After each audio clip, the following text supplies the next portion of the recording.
Hey folks, Canal here, Bulls on Wall Street. Out here in Colombia for the next 10 days with my boys, Cameron from Foos Alert, Sloppy Bob, my sister, and we're here for Bob's wedding. But in the meantime, we're doing some epic trading in this 2016 bear market. Killed it today in a setup that I have been using every single day in this bear market, which is shorting big opening gaps. Today I took a trade in OCUL, which gapped up 60% on some type of news. The news, I don't know what it was, but this is a classic fade pattern in this market. And I'm going to go into a detailed video showing you how I made $2,600 in 30 minutes with this setup.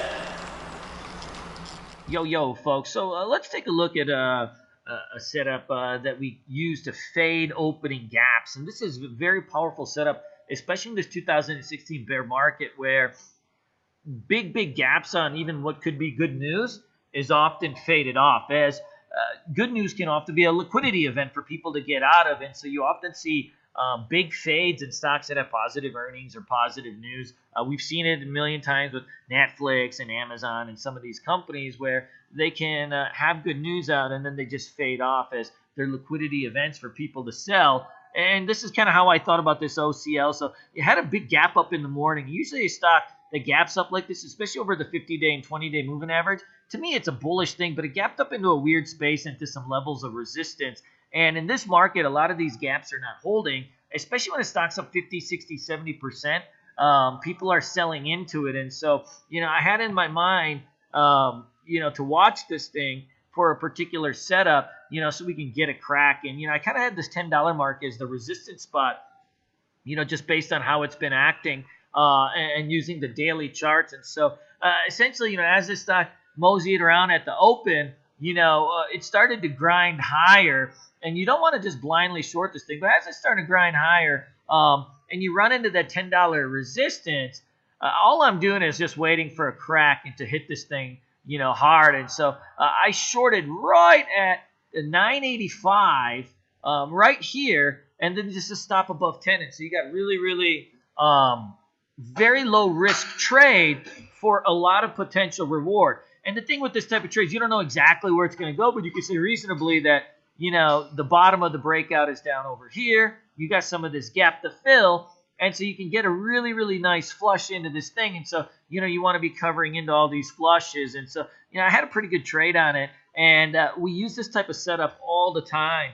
We were also trading this RGLS, and it was the same type of thing. It gapped up right into the 200-day moving average. And so this stock faded off right at the open. And then later on, you could see over here, once it bounced, and it just cracked its trend line, we reshorted this, right back into the flush, for, a decent gain. I only took 1,000 shares on this one, so it was much more of a quick trade. It's only made $400 on it, but same type of setup was on that RGLS. So that's it for now, guys. That's, one of my kind of patented 2016 bear market trading tips on fading opening gaps. Historically, gaps are very powerful. We do like to play them to the upside if the setup emerges. But in this type of market, you got to be careful. And you can short them, but you just don't blindly do them. You need to see something on the daily chart that's saying, hey, this has potential rollover marks. And from there, you want to be able to gauge your risk and then take the setup when you see it. So that's it for now, guys. Email me if you have any questions. I'm on Bulls Vision every day, which is a screen share for my students and the members of our chat room, where they're literally watching me trade on my platform live in real time, calling out these plays and also hitting these damn buttons and showing you what I do every single day. So we'll see you in the chat room tomorrow. Feel free to email me any questions you have. Take care.